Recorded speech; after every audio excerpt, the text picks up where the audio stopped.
Good afternoon. We're here at the Sunderlage farmhouse once again on a Sunday in July. We've been doing this for many years, and some years it's an open house with pony rides and petting zoos and always ice cream and cookies and other beverages.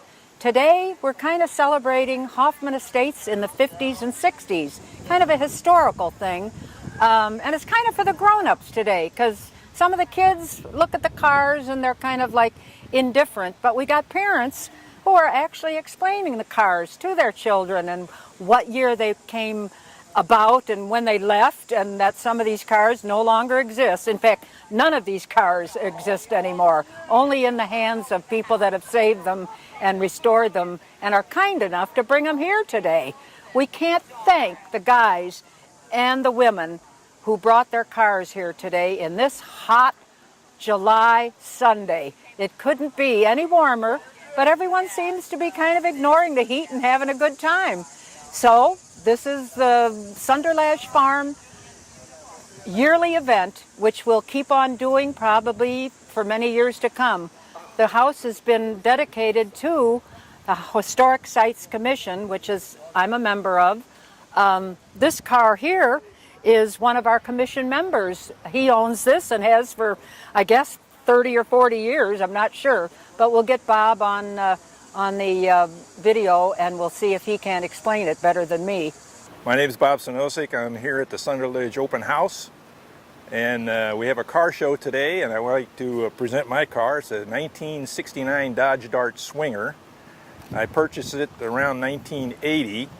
I'm a performance individual, so I decided that what I bought wasn't going to be good enough. It was a slanted 6, 13-inch rims, automatic with air conditioning, so I upgraded it. I have a heavy-duty suspension put in. Got a 440 in here with a 4-speed, and headers, high performance. Redid the interior inside and out. This is the original lime green OEM with the car when it was manufactured back in '69. The hood is from a 1968 Dodge Dart GTS, which I originally had purchased new, but being up here in Chicagoland, it rusted away and all I had was a frame left. So a lot of those parts that came from that 68 went into the 69. I ran across this car on the reading the newspaper one morning. The Dodge dealer out of Barrington had a 69 Dodge Dart for sale, and like I said, it was according to them, a little old lady from Florida owned it, and I already described what the car was originally at. Yeah, it's a high-performance car. It's got the larger tires, and I do have some slicks at home that when I race, that's what I put on. The interior is all been redone, but it's original as far as it appears. Patterns are the same, colors are different. I can show you the engine. It's not much to look at. The battery's been relocated in the trunk. It's got Indy heads, comp cam, Demon carburetor, custom radiator. Beautiful. MSD ignition system.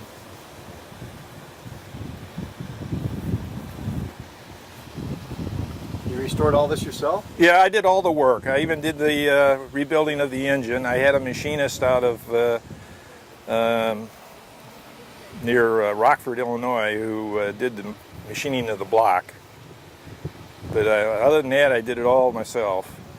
And of course, it's a never-ending task. Yeah, that's incredible. But it's a lot of fun to race. It is. That's what makes it all worth it. You know, you get to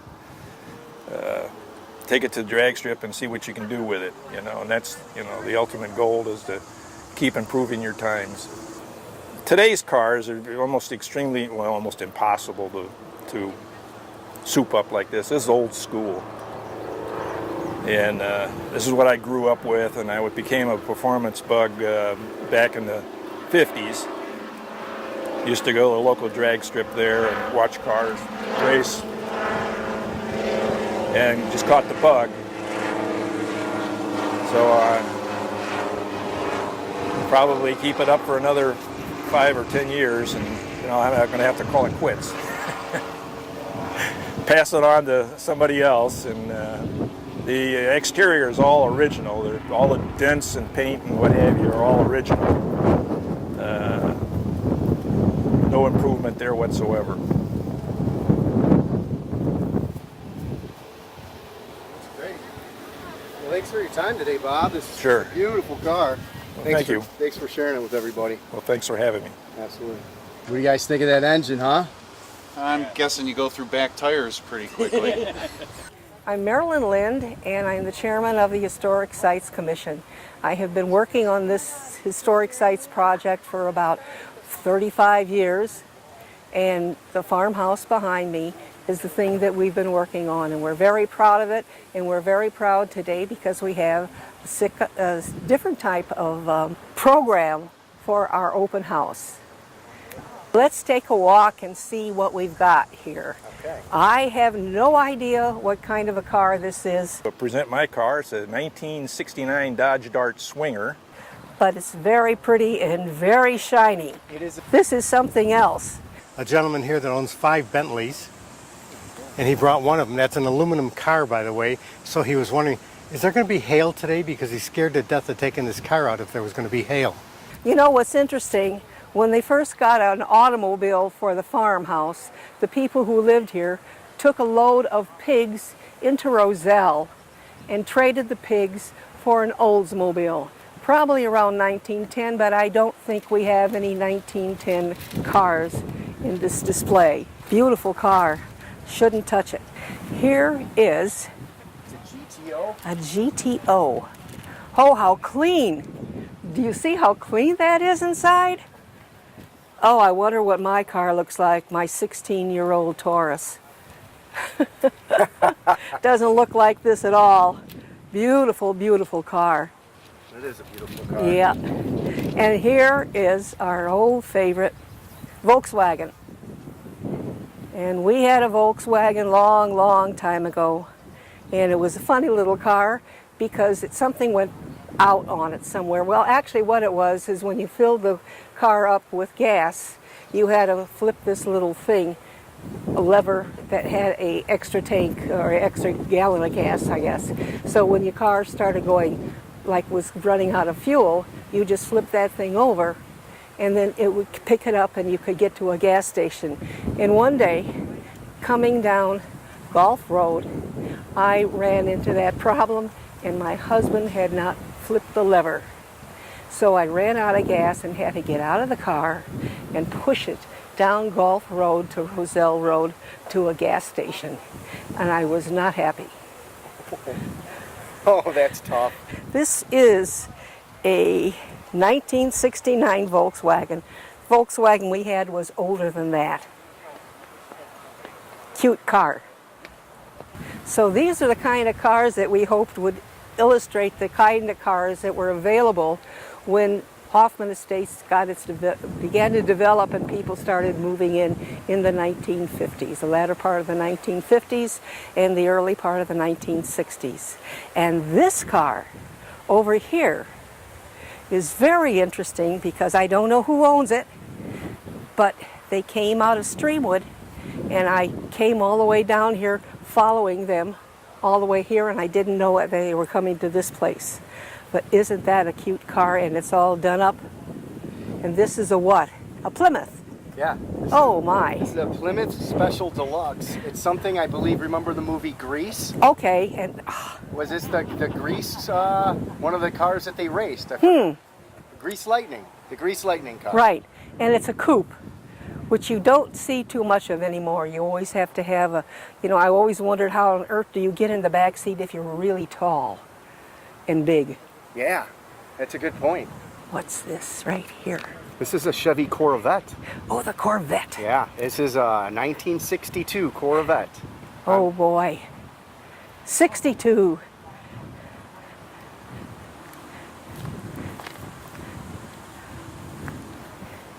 And Murray de la Moreau, this is the first time he's been to the house. to this house here, and he's lived here for 38 years. Yes, that's And correct. didn't know that the house was even available.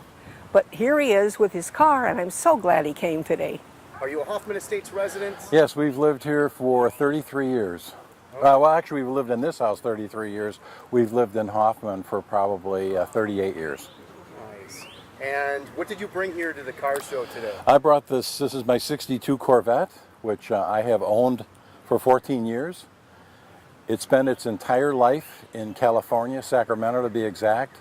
I bought it from the second owner indirectly from someone who was doing some car trading across country. So it spent its entire life in California until I bought it in 2002. And when I bought it, it looked pretty much the way you see it. I didn't paint it. Most of it is original paint. It's the original motor and transmission, and the only thing I did to it is I redid the brakes and put radial tires on it. But the engine is original. It has currently today it has about 64,000 miles on it. When I bought it, it had 46,000 miles. And it pretty much still drives and sounds like a new car. Now, is this, as a kid or when you were younger, is this one of your favorite cars that you always wanted to own? It's funny. When I had turned 16, my mom had taken me for my driver's license. And on the way back from passing the test and getting my driver's license, we drove back. And this was in 1962 when I got my driver's license. Lo and behold, coming the opposite direction was a 62 Corvette like this one going the other way. And I said to my mom, I said, "Oh, I want to get one of those. When I get a car, I want to get one of those." And my mom kind of laughed. She says, "Well, someday when you're all grown up and married, you can buy whatever you want." So fast forward 40 some years here, that's when I bought it. It had, like I said, it had 46,000 miles on it when I bought it. And the color choice? The color is Honduras maroon with black interior. It's the original color. And pretty much the original interior, although the seats look like they're in remarkable shape. So my guess is somebody along the way must have had them reupholstered, although I'm not sure. When I bought it, it had the top folded down in the back because it had the hardtop on it. I also have a hardtop for it. And needless to say, it's probably sat for 25 or 30 years with its top folded. It came out looking like parchment. So I had a new top put on it about 12 years ago. I used to go to car shows with my son quite a bit. He used to like to go to car shows with me. Unfortunately, my son passed away 11 years ago, and ever since then I haven't really gone to a lot of car shows. I used to go to the Bloomington Gold Corvette show with my daughter every year, and I don't really put very many miles on it. I put about 800 miles on it a year, maybe a little bit more, sometimes some years a little less depending upon the weather. And it's just a very, very fun car to drive. Since I'm retired now, maybe I'll put more miles on it, I don't know. I bought it to drive it. I didn't buy it as a trailer queen. I bought it to drive it around and enjoy. Yeah, a lot of thumbs up for people that know what it is. You get a lot of younger people or people from other countries that kind of pass by, and to them it's just another car. I had some kids when I first got it. I think they were probably 12 or 13. They asked me if it was a Ferrari, which I thought was kind of funny because they didn't know what it was. And he just said it was a good car, and he had had it in a barn with a bunch of other cars and had kept it, he had had it for a number of years, and he had to sell all his cars and his collection of parts as he was getting older and was getting ill. So he sold everything, and I got it indirectly from him. Well, other than the fact that I wish a lot more younger people were interested in some of these old cars, it's kind of when you sit in it and you go for a ride, it's kind of like going back in history, seeing what was technology like 50 years ago. This car is 54 years old. You sit in this car and you drive it around, you're experiencing leading edge technology from 54 years ago. This was the pinnacle of sports car driving in 1962. This was at the edge, everything that General Motors could offer in terms of sports car and handling and technology and horsepower. This was it. This was state-of-the-art sports car. This was considered a very desirable and fairly expensive car for 1962. Today it's a little dated. I suppose you can buy little Nissans and Toyotas that are probably equally as powerful or fast, but nothing that quite has the character and class of something like this. Just riding one of these is a lot of fun. Yeah, that's great. Well, Hoffman Estates TV, thanks you for your time and taking the time to kind of talk with me. And you definitely have a beauty here. Well, thank you very much. Yeah, it's quite nice. So, Where do you find parking spaces that are that long? A huge trunk and very, very comfortable car. Huh. spacious back seats. Yeah. And this is an Impala. An Impala? Yeah, Chevy Impala. Yeah, I remember the name. Okay. On the front it says, My 62. Oh, they're so shiny and so pretty. See where it says, My 62. Yes. Now, we have 2 more to go, right? That's correct. Isn't that nice? That is neat. I like the color. And we're going to find out some more about this car because it's so unique. Today we're out here at Sunderlage Farm. We're helping a friend out with a car show. We brought cars from the 60s and 50s. I brought my car out. I enjoy old cars. It's a 1960 Nash Metropolitan. When I was a kid, I owned a 57 Nash Metropolitan, and I enjoyed it. So when I got older and I could afford to buy one, I bought a old one to drive around and have fun with, you know, and just cruise around. They're a limited car. They were made from 1954 to 62, so they were only made a few years. They were made in England, sold by the Nash Company in the United States. So it's kind of rare that at the time in 60 that somebody would have a car that was made in a different country over here. The only other car that would be around would be a Volkswagen. I purchased it for $150 34 years ago, and since then put a lot of money into it, and it's been a lot of fun. It's an automatic stick shift Volkswagen. It has fiberglass fenders that I put on. Did most of the work on the car myself. It's just a little different. It's a little 2-seat convertible. We brought it up to pretty good condition. It's not perfect, but it's enjoyable. It has a 4-cylinder Austin engine because the car was made in England. It was designed by the Nash Corporation and sold here. Actually, at the end of the period, they stopped making the car in 1960, but they sold them until 62 because nobody was in the market to buy them. They were all going for the big cars, all the muscle. So it just went by the wayside. At one time in Chicago, the Nash dealers, if you purchased a full-size Nash, they would give this car to you free. So it was something different, you know, and they just did that to get rid of the cars. Wow, that's amazing. The car was made to be really inexpensive and cheap. It only has the name Metropolitan on one side of the car. The other side has no emblems on it. The doors could be used either right or left side of the car. So this door could be placed on either side just to change the paint. That's the only thing different. That's cool. Interior? Interior is pretty close to original. It's got something unusual that you usually don't see. The shift lever comes out of the dashboard. Usually they're on the floor or it would be a column shift. It has a back seat, but when the top is down, there's no way to put anybody in it. But if the top is up, you could put a person in the seat. No room for a spare tire, so they placed a tire on the rear of the car. And like I said, this is one of the later models, so this one does have a trunk on the outside. The other cars had no trunk on the outside. You had to access the trunk from the inside of the car. And here's our last car. And this is a Valiant. Okay, please do not touch. What do you think of the car? Beautiful.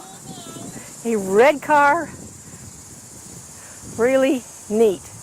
It says sniff but don't scratch on the front of it here. Did you see the sign? Thank you for visiting here today, and thank you for checking out the cars. I don't know what we're going to do next year, but we're going to try to come up with something different, and maybe we can find a day when it isn't so terribly hot. Thanks for coming, everybody. It's been a great, hot, wonderful day.